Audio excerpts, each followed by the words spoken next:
There you go.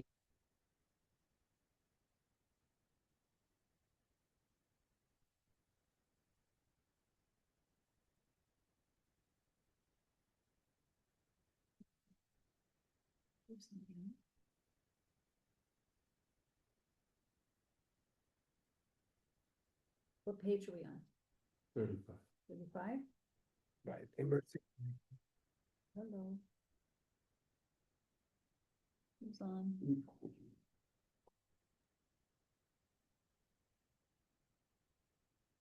Mario. Hi, Mario.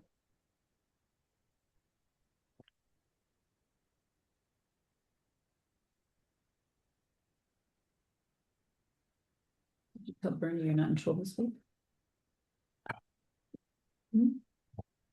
Bernie is stay this week.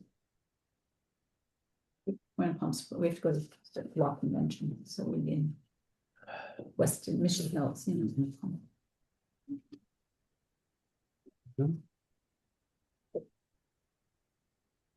We're working, you do it, right? No, I work. It's my law convention. Oh. It's mine too. Well, yeah, but more mine. Both of us. But mine. Chaim, Hi. we're on volume 20, page 35. Also, I'm not in shul this week, this Shabbos. We're at a convention. Okay. Does Rabbi know? We have a. Well, I think Bernie Bernie's linked Beshala. Or I think. I know he does Yitro. You usually do B'Shalach. Okay, well, I'll send him a message. Okay, let him know.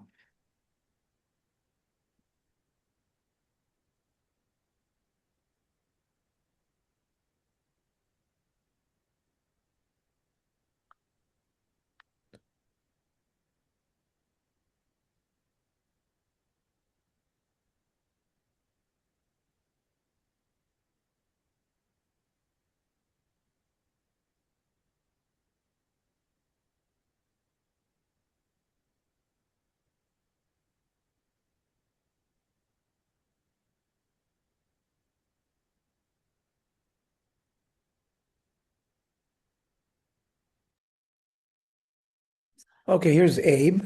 Okay, we can get started. Abe, we're on volume 20, page 35. Yes. Immersing in a mikveh. We've been talking about last week bathing, that you can't really pour water over your whole body at one time, even cold water, according to most opinions. What about going into a mikveh? We have discussed the prohibitions in minhagim, which restrict washing for personal reasons, or comfort, or cleanliness. The halacha, though, based on the Shulchan Aruch, is more lenient regarding immersing in a mikveh, which is done for halachic purposes. It says in Orach Chaim Shin Chav Vav, Adam muter litvol mitumaso b'Shabbos. This is based on a Gemara Masechta Beitz. According to the Mishnah, it's forbidden to immerse an impure vessel in a mikvah on Shabbos. But Beit Hillel permits a person to immerse from impurity on Shabbos. Rav explains that in both cases, the act of immersing changes something from being halachically impure to being halachically pure, which may violate a rabbinic restriction of misakein, repairing. Nevertheless, in the case of a person, immersing is permitted because the change of status is not readily visible, as the person might be seen as simply bathing for pleasure. My time at Rav Omer, they shenir k'misakein kli. Why is it prohibited? Because it looks like metakin. Iachi adam nami. So, what about a person? Adam nira k'maker. It's not clear. Like if you take a kli and you put it in a mikvah, well, you know what you're doing. You're trying to be matar the kli, or if it's it's never been used. It's clearly for the purposes of the kli, but for a person, it's not clear. Maybe he's doing it for pleasure. Contemporary poskim still abide by this ruling, despite the prevalent custom not to bathe for other purposes in water of any temperature. And women who must immerse to purify themselves from the state of nida generally do so even on Friday night. However, the Yalkut Yosef notes that immersing on Shabbos is subject to certain restrictions.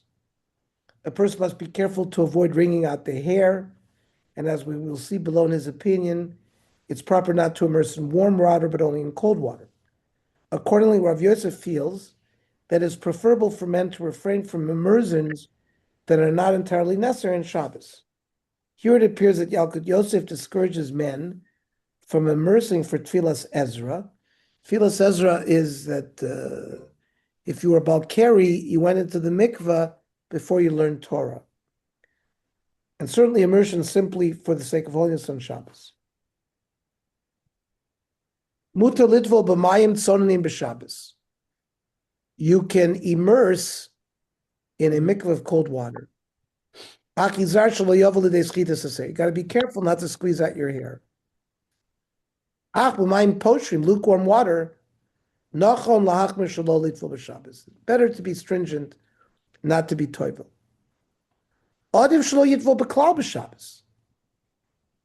Better that you shouldn't toivel in any kind of water. And rather than put yourself into a potential rabbinic prohibition. Going to a mikveh, you're a Hasidic Shiite, you go to the mikveh, that's a minhag tov. There's no chiyuv. V'sheva al taisa adif, he says, sitting and not doing an action is better. Akolpanim and limchos, you shouldn't protest b'mekilim litvul b'mayim poshim b'Shabbos. You don't have to yell and scream even to those that immerse in lukewarm water. The Bir Halacha examines whether it is permitted to immerse on Shabbos, even when the person is not in a state of tumah, and one is immersing simply to increase holiness. Ultimately, he rules that one should refrain from such immersion on Shabbos. Vida odim hu tar gomor. If he's tar, he's going into the mikveh because he wants to add holiness.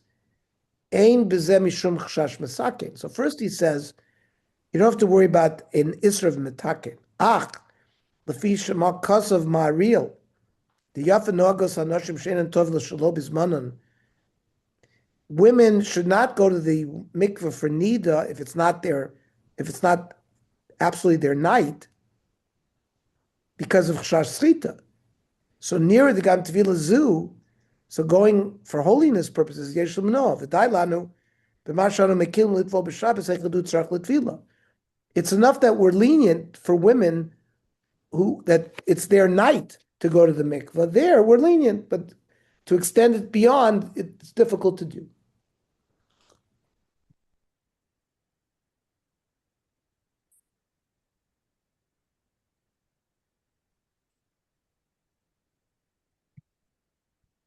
Must be a napkin. Thank you.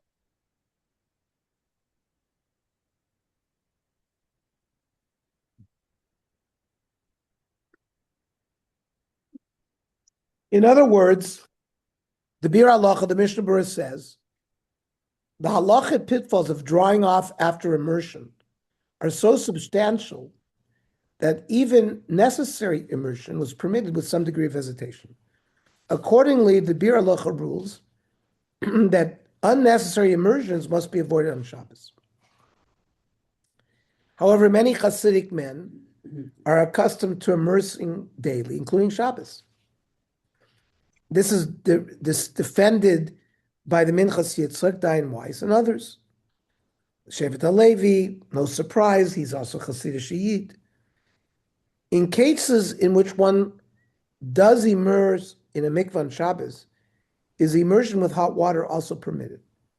As we have learned, Chazal banned bathing in hot water on Shabbos in order to prevent people from performing labors which are forbidden midaraisa, specifically heating up water. However, there is room to question if Chazal extended this ban to include immersing in the mikveh, which is a mitzvah. The Sephardic poskim tend to discourage immersing in hot water even in a mikveh. Thus, according to Yalkut Yosef, it is best for someone to immerse in a cold mikveh on Shabbos if they're doing it for holiness purposes.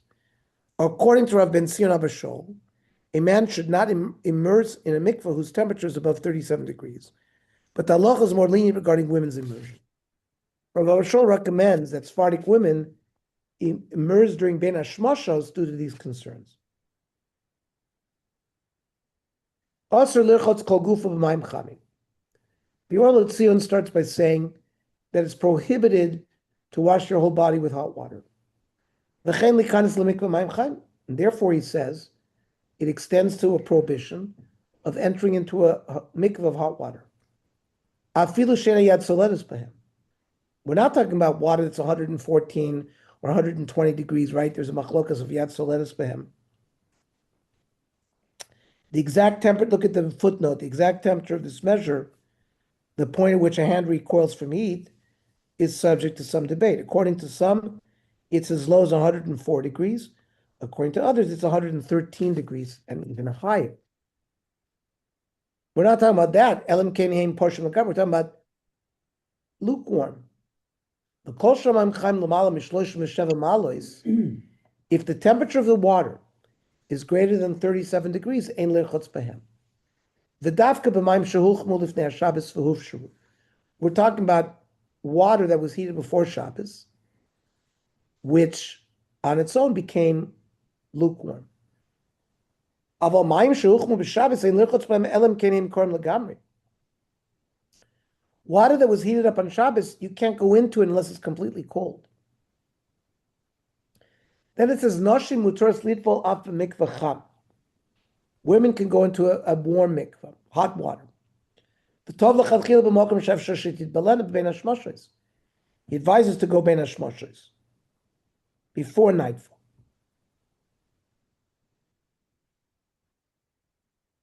Which causes the women to avoid going into hot water once Shabbos has started.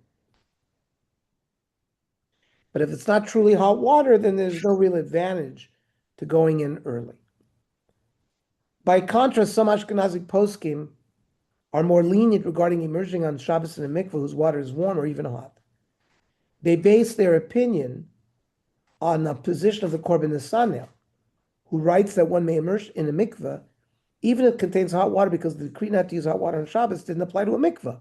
It applied to your own personal bathing at home, but not to a mikveh for a mitzvah purpose. Be'ikar adin, kosavti barichus, shetfilas me mikveh b'chaim and lo havi b'chlok gzeres mechotzos. He said that going into a mikveh was not part of the gzera. You can read about the Korban Nesanel. He lived in Prague. He had a yeshiva there.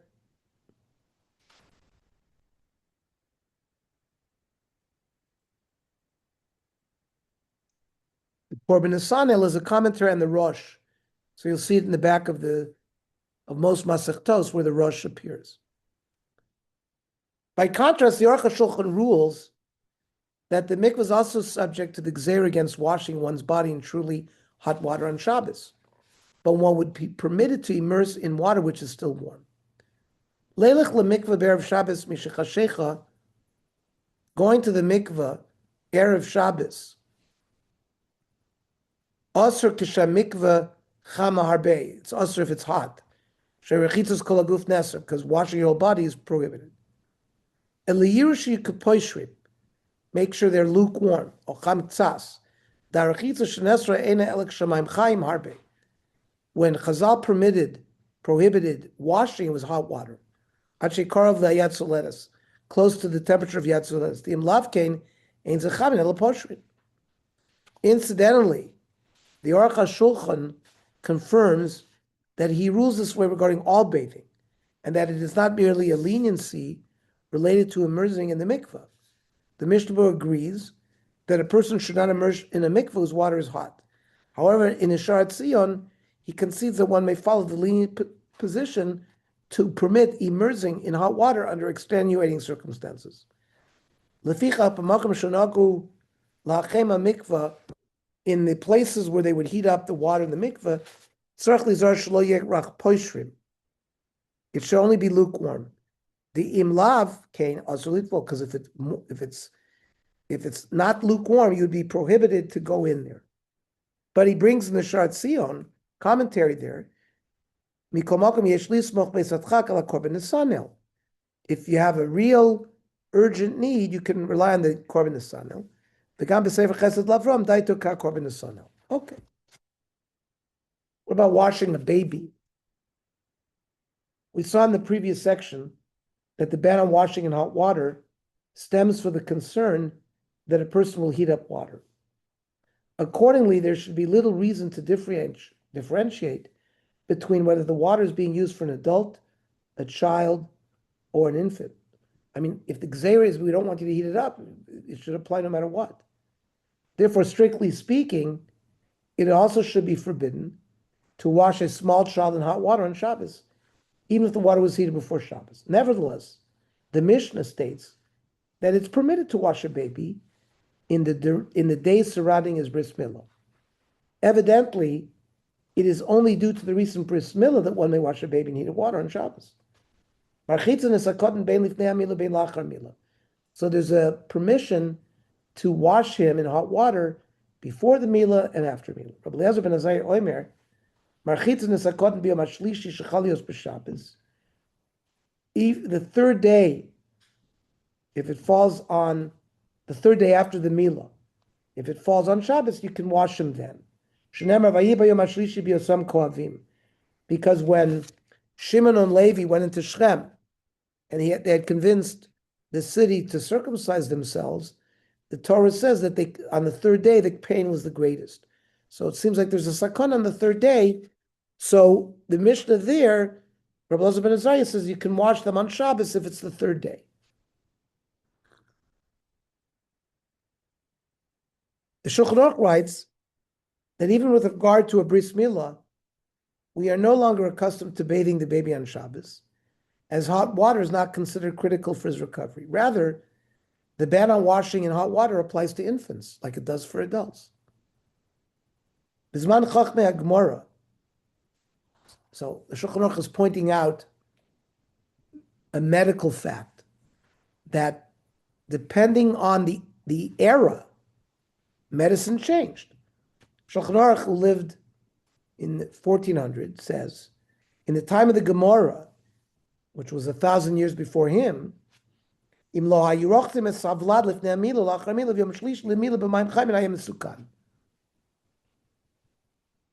they didn't wash the baby in hot water before and after the milah, it was dangerous.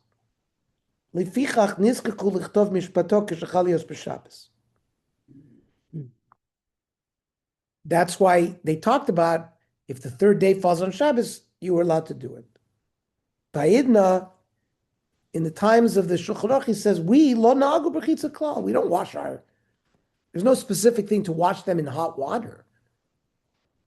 V'dina l'rchotz b'Shabbos. Imrotzu kidin rechitzas kolodom. It applies to them like it applies to everybody else. And therefore, you can't wash in hot water on Shabbos. So the same thing applies to the tinok. However, as noted by the Ramah, it is certainly permitted to wash the baby if there's any medical danger, in accordance with the principles of tending to any emergency on Shabbos. The concern for health applies not only to a baby boy surrounding his milah, but also to other infants and children, even if there's no imminent danger. Thus, the Orchos Shabbos writes that if the baby's health requires it, it is permitted to wash the baby on Shabbat.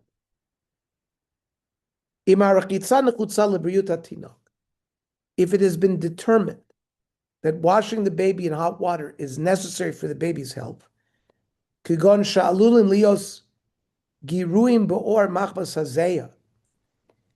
to get irritated in his skin because of sweat. You can be lenient, and you can wash him even in hot water. As long as you don't do a malacha, like squeezing out his hair, or the towel. If you have Shabbos and Yontif next to each other, and you want to choose which day is better do it on Yom Tov than on Shabbos. The Yalkut Yosef writes that under certain circumstances, it may be possible to be even more lenient and to allow bathing a baby in hot water which was heated on Shabbos itself. Isser rechitzas kol gufo b'chamin, the prohibition of washing your whole body in hot water over poshrin b'Shabbos, hugam lekotten, that applies to a cotton. Ulam imatinok nitlach lech, if the infant is dirty, or shaderch l'rochtzu b'chol yom, or the practice is to wash him every day. Mutar l'rochtzu b'Shabbos b'mayim chayim mo poshrin. You can wash him in hot water or lukewarm water. Shemichatzu b'tzorim ha'yavel l'dei choli. If you wash him with cold water, it can lead to sickness. V'hu michlal mitztayer, and therefore it falls under the category of mitztayer. Hainu b'mayim shehuchmal yedei dud shemesh. That's a solar heater. Ava b'mayim shehuchmu al yedei boiler. B'lav hochi asur lishtamish b'Shabbos. You can't use the boiler on Shabbos. Kol shamayim chamim b'chom sheyad soledes po. If you've reached a temperature of above yad soledes po. V'me'ein efsharut acheret. Efshar la'akel gam b'mayim shehuchmu al yedei boiler. He says, if there is no other alternative, you could be lenient and use water that was heated up even with the boiler. The whole thing is, you're not the kavana. It's mlacha she'ena kavana, but it's a psik reish. It's going to happen, but it's only midrabanan.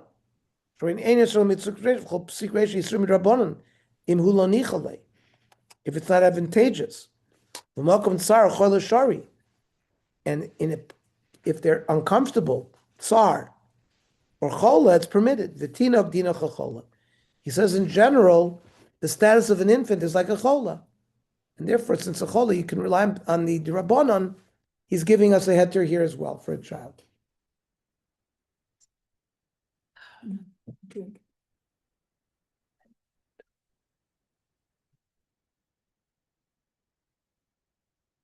Using soap.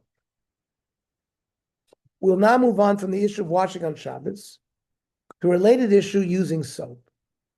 The poskim debate if and how a person may use soap on Shabbos.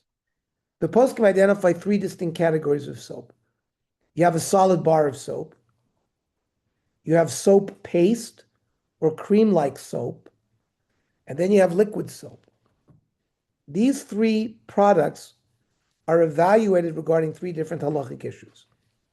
Yielding new products moilid, smoothing memarech. The Av Malach involves smoothing something firm, and the related tolder involves smoothing or spreading a pliable substance. However, as we shall see, the halachic parameters of memarech are subject to considerable debate. By nature of the material constitution of pliable substances, such as creams and ointments, spreading the substance involves applying the substance to a new surface, rather than specifically and consciously improving the original surface. So that's smoothing and detaching hair. Regarding molid, the Gemara states that it's prohibited to squeeze liquid out of snow or hail on Shabbos. Doing so is considered molid, yielding something new on Shabbos. The category of nolad, a newly yielded entity like an egg, and molid, yielding something new, also applies to things which already existed but were unavailable, as in eggs laid, fruits which fell from trees on Shabbos itself. Some of the present sources regarding molid were also discussed in volume 18 when we discussed bishul.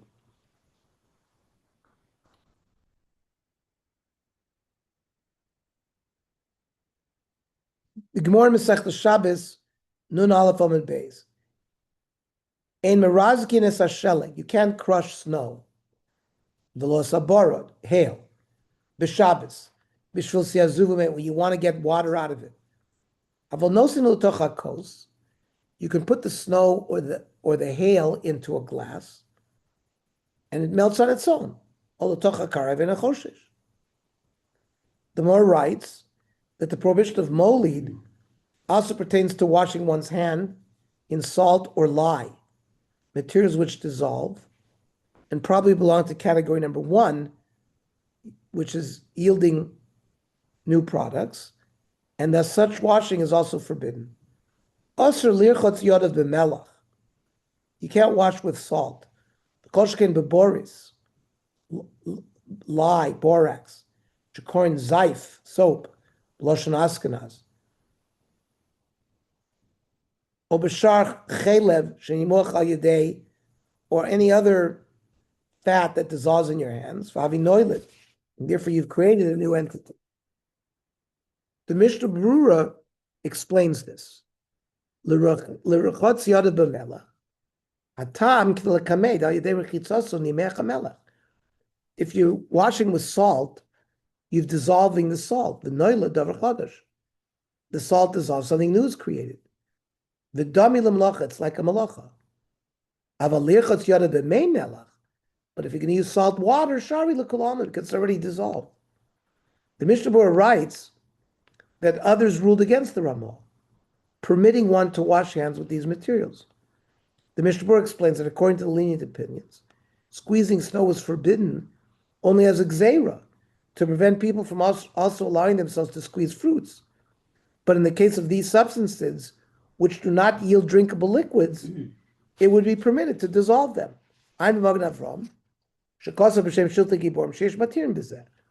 That this squeezing business of the snow, etc., there were leniencies. The sphere lay, the mashos chazol rasik sheleg ubarad.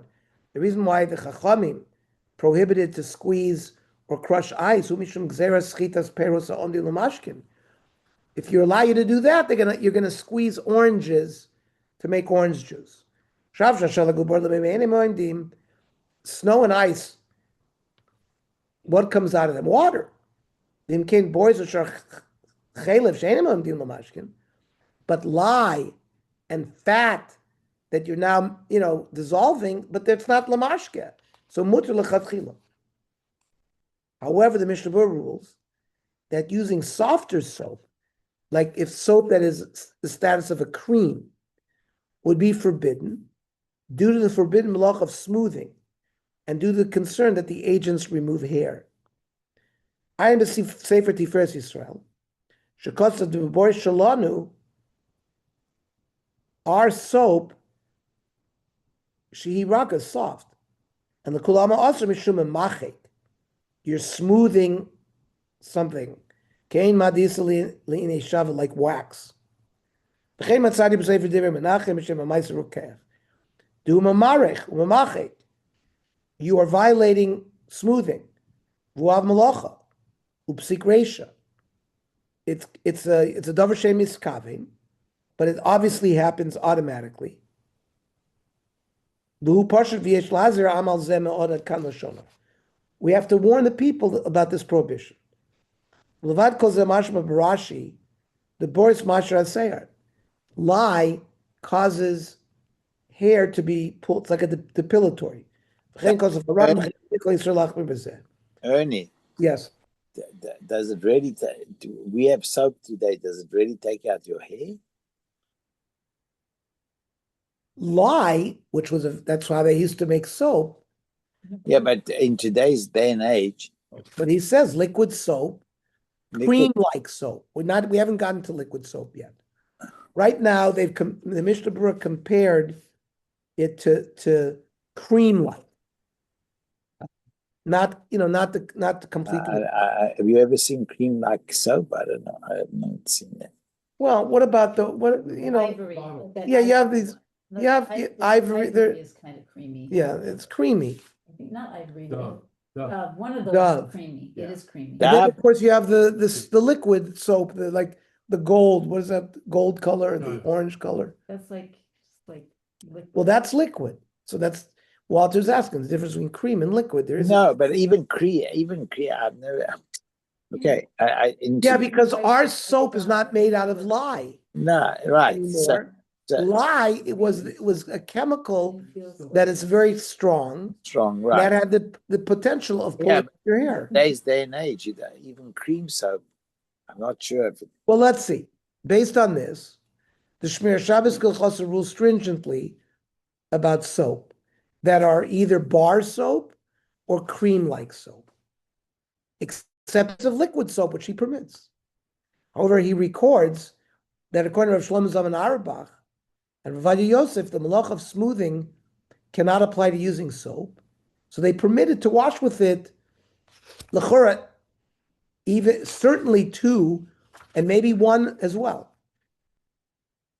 Says the Shmir Shabbos Kolchasa, ein lichotz b'sabon, that's bar, hein b'sabon kasha, hein b'sabon rach, whether it's hard or soft. Shken yesh bo b'shimush b'sabon mishum isr moilid. You're going, it's like melting something, so you're going from solid to liquid. Ulitim gam yesh mishum isr mamachik, where you're spreading and smoothing. Aval mutter lishtamesh b'sabon nazil, but liquid soap he permits. Sham Mishnah Berurah Shem at Tiferet Yisrael. The B'savon Rach Yesh Bo Mishum Mareich. He quotes the Mishnah Berurah that with soft soap, like that creamy soap, that you are violating spreading. Ela de tzorch iyum bidvar. We have to investigate.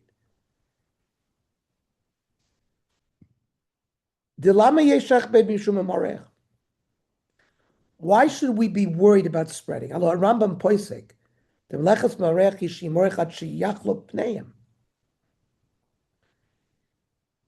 You are spreading something on a surface and you want the surface to become shiny.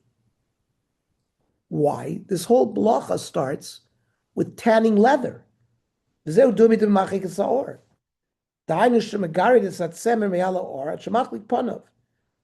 scrape the wool from the leather until it becomes smooth.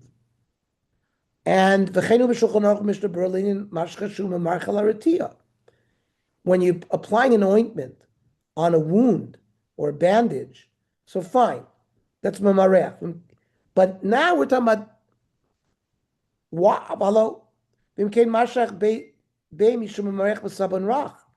he doesn't see the connection to liquid soap or even soft soap. It's not the soap that's being made smooth. Rav Ovadia Yosef permits certainly soft soap.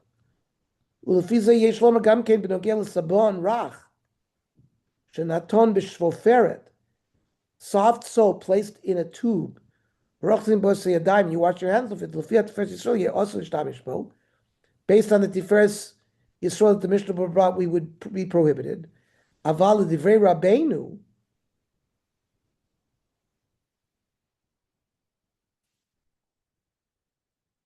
but according to the Abia Omer, Yesh Makom La'akil, Chen Das Hagoyin Shlomo Zalman Auerbach Le'Teira, Sharei Eina Notzin Klal Alibo L'Marech Lachlikas Sabon. Nobody has a kavana to smooth the soap. Gam Hoy L'Murva Sabon B'Mayim Eina Miskayim. And the soap is mixing with water. So, these are like permitted things that the people have prohibited. If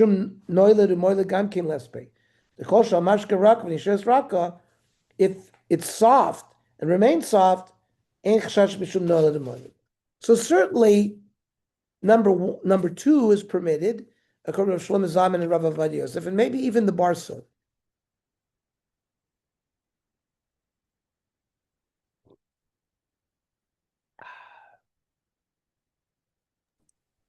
Liquids. hold on. Yes? A bar soap, don't you change the form when you use a bar soap? Well, so based on Moli, they didn't say clearly that they're allowing bar soap. They're certainly allowing smooth soap, not bar soap. Bar soap, you'll have a problem with moili because you're taking something solid, you're making it liquid, so you're changing its character. So as long as you have soft soap, that's okay. Page 44. Contemporary authorities debate the status of liquid soap today. Is the status of our liquid soap identical to that of the soft soap prohibited by the Mishnah Berurah, or is it more comparable to water and oil? The Mishnah in Masechta Shabbos rules that one is permitted to rub oil into the skin on Shabbos. Hachoit sheish b'masna, your thigh is hurting you. Lo yisach yain v'chometz. You shouldn't rub wine and vinegar on it. Aval sachos Hashem, but you can rub oil. Thus, with the exception of light medicinal substances, which we will be discussed in later volumes, it is unquestionably permitted to apply fluid liquids to one's skin. These are not subject to the definition of mlachom or mareach, spreading pliable substances, a category which is often applied to ointments and creams. When it comes to liquid soap, the poskim, including some poskim, Rav Moshe Feinstein, were unconvinced that these have the leniency of oil. Says Rav Moshe, "Uvedavar lisrachetz in bois b'Shabbos v'yontiv," washing with soap and with Shabbos and yontiv. Hinei pashat she'aser mishum machek. He felt it was prohibited. Vav b'bor shulach, he said, even soft soap, kemayim, even it's like water. Av shar benogim lahatir, even though many are lenient to permit ein borli kol kachayatir, he doesn't understand it. Mikevin shnasim izeh,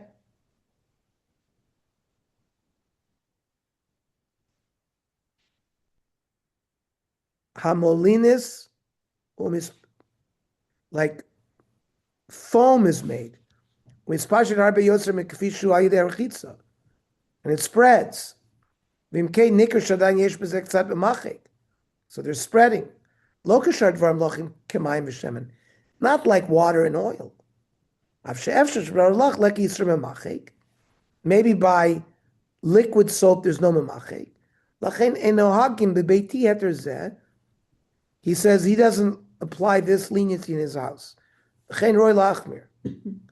Thus, considering the way the liquid soap interacts with the water, Rav Moshe Feinstein was stringent even regarding liquid soap.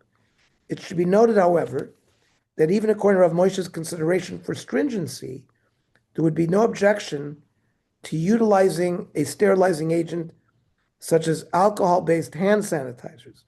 It goes without saying a person must be also responsible for personal hygiene, particularly regarding public health safety on Shabbos. Thus, considering, however, in the view of most contemporary poskim, including the Shmir Shabbos Kilchasa, the Orcha Shabbos, Rav Yosef Shalom Elyashiv and others, it's permitted to wash with liquid soap on Shabbos. It says in Koivich Shuvas,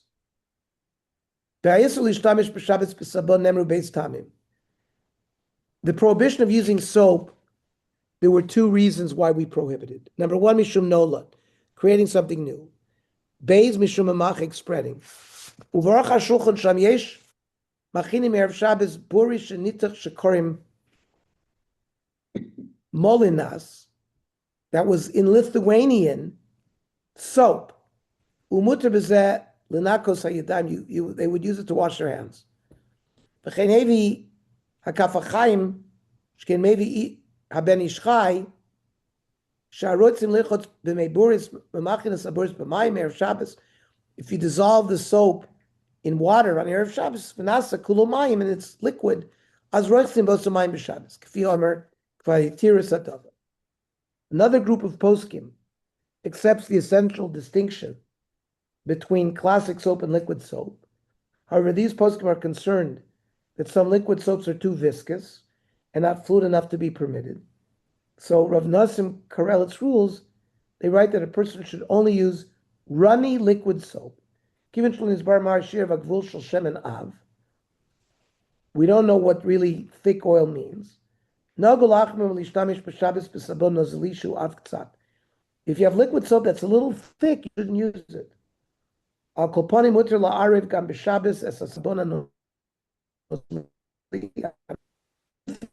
Make liquid soap with water. Rav Daniel Neustadt suggests a simple test for determining if soap is fluid enough to be considered liquid soap.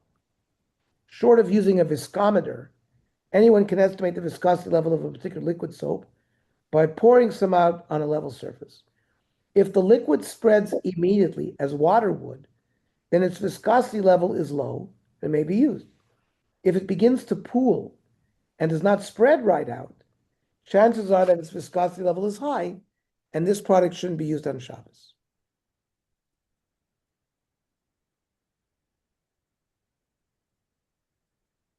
By the way, we were talking about the three, look on page 46, the picture. You have liquid soap, bar soap, and the soap paste. We were asking, what are the three? This is what it is.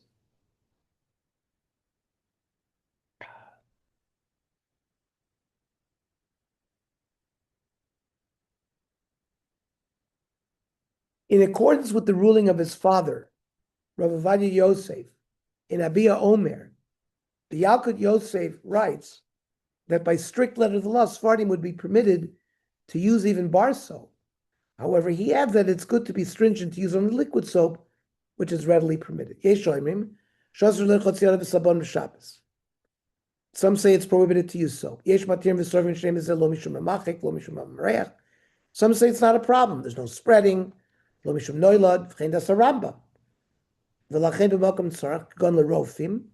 Doctors, nurses, they have to wash their hands after they've treated somebody.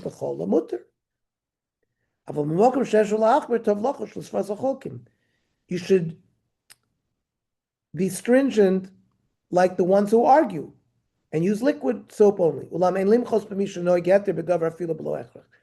But you have to protest so loudly against those that have a leniency. Our Ashkenazi brothers are machmir. He says it's better to use liquid soap. Okay. Weiter. Drying with a towel. Washing all or part of one's body is usually accompanied by drying with a towel, whose function is simply to absorb liquid. The poskim have discussed three potential pitfalls related to using a towel on Shabbos.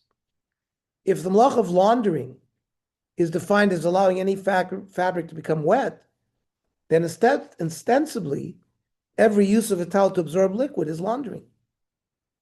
When someone uses a towel to absorb liquid, there may be some concern that the person will wring out the towel, which would be schita, which was prohibited on Shabbos as either dash or malabe. Is it a malacha to wring out one's hair with or without a towel? The Shulchan Aruch rules that it constitutes laundering to soak a dirty garment in water. This follows the Gemara's comment that soaking it is laundering it. Aval beged sheyesh alav lichluch, if you have a garment with dirt, asar afilu l'shachshacho, you can't dip it in water. Dezeu kibuso, that's laundering. When the garment is not dirty and does not need to be laundered, the Ramah mentions that poskim nonetheless debate whether it is permitted to soak the garment in water. Beged shein alav lichluch, a garment that's not dirty. Mutter latet alav mayim mu'utim v'lo merubim. You can put a little water on it. The yes osrim b'chol is some prohibit. However, as the Orchat Shabbat writes, the halachic status of soaking a garment should not apply to a case in which a person uses a towel or other fabric for drying. In this case, wetting the article makes it dirty, not clean. So why would we be concerned of laundry? Hamartiv beged b'mayim. If you cause a garment to become moist, ba'ofen she'ein derech nikui, v'kibus, but it's not in a format that's causing it to become clean. El derech lichloch. It's done in a dirtying fashion. So ein b'zeiser kibus. There's no prohibition of laundry. So if you dry off your hands or your body with a towel, you use a towel to dry up water on the floor. You go into water while dressed. All these things are permitted. These things are permitted as long as you have no kavana to clean. Are you there to mayim? If you have in mind that you want the garment to become clean, then you wouldn't be able to do it. According to this, it's permitted to use a towel for drying on Shabbos, which is the accepted practice. The Yalkut Yosef says to remove as much water as possible before drying with a towel, though he agrees that it's astringency only. Now, there was another issue that Chazal was worried about, that you're going to come squeeze the towel out, which is another Isser. Chazal forbade walking through a river in one's clothing on Shabbat, due to the concern that a person might come to wring out the wet clothing.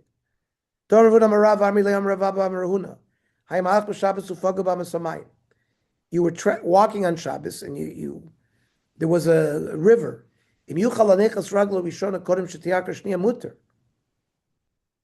You're trying to cross the stream. You have to try to place your foot on the other side of the stream, or try to jump across it. If it's not possible and you have to jump across it, they don't want you to do it. So Matzif Larava Hechi Lavit, what are you supposed to do? Leikiv Kamafish Bilucha? By walking around the stream, he's increasing his distance of walking. If he walks through the water, his clothes will absorb the water. You might come to squeeze it. So you can jump over the stream. However, the Gemara elsewhere concludes that individuals are not suspect of wringing out their wet towels on Shabbos.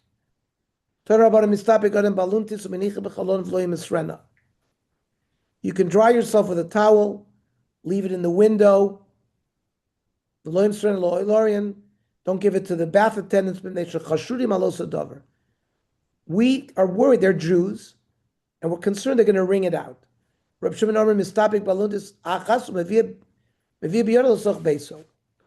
You dry yourself with a towel, and you bring it home with you, and there's no worry about squeezing. So nobody's worried about squeezing. The Shulchan Aruch rules in accordance with this Gemara, according to which an individual may draw off with a towel and retain it, rather than leaving the towel with the bath attendants. Brings it home. We're not worried about squeezing. Don't give it to the bath attendants. They're not religious. They're going to come to squeeze it. As summarized by the Mishnah Berurah, the Achronim offer a number of different arguments to explain why there is no concern that a person would wring out a towel, even though there is concern about your clothing. According to Vilna Gaon, considering standard use of a towel, it's not normal for a person to be particular about drying it after it's become wet. According to Eliyahu Rabbah, there is no need for a gzeira when the towel absorbs relatively little water. According to Magen Avraham, Chazal refrained from imposing a rabbinic restriction in this case, because when someone is wet, there is no alternative but to use something to dry off. For this reason, they also permitted the person to bring the towel back home, presuming it's a place in which one is permitted to carry with an eruv, but it becomes forbidden to move it around once a person has put it aside. It would be forbidden to move a wet towel only if there's concern that someone might bring it out. If it's a very thick towel, or does not absorb much liquid, so it's not very wet, it wouldn't apply the concern. The issue of not moving wet fabrics will be discussed later. Says the Mishnah Berurah, Mistapeg Adam, a person can dry with a towel. Mashma, Mimogan Avram, Tizvan Hazel, Listap, Tov Listapeg B'Davar Shein Makpid Al Meimov. The Mogan Avram said that you should towel off yourself with something that you don't care that it gets wet. Bir Agro Mashma, the Stamaluntis Udavar Shein Makpid Al Meimov. A regular towel that you use to dry yourself off is that. You're not makpid that it becomes wet. We expect the towels to become wet. And you bring it home, the soch beso, b'mokum sheyesh iruv. V'atam ver le'el da'osu l'talta davar shor b'mayim. The Ramos said, you can't carry something that's wet. Shiny acha, Kiven the tira sibug, they permitted toweling. Lo chashul eschita. They didn't worry about squeezing. Mishum di'ef shabali sibug. You can't. You have to towel yourself. Kachitir gam lavli bebeso. Vizeh achar shavil bebeso. Once you brought it to your house, v'nichol makom shavasro tatlo. You don't move it anymore.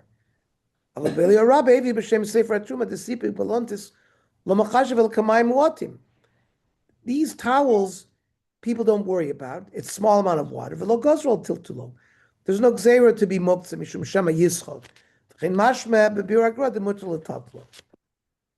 Each of these explanations may have halachic implications in the event that a person prefers to dry himself with another garment or fabric and not a towel. According to Vilna Gaon, as a person typically is particular about garments being drenched, there may be fear that the person will wring it out, and thus it should be forbidden to dry oneself with it. According to the Eliyah Rabbah, if the garment is small, it cannot be considered a small quantity of water relative to the garment, and a person would be particular about it. But if it's a large garment, it might still be permitted. According to Magen Avraham, it would appear that a person should refrain from drying off with any fabric other than a towel. Okay, I'm going to stop here regarding wringing the hair, but we will finish this section next week.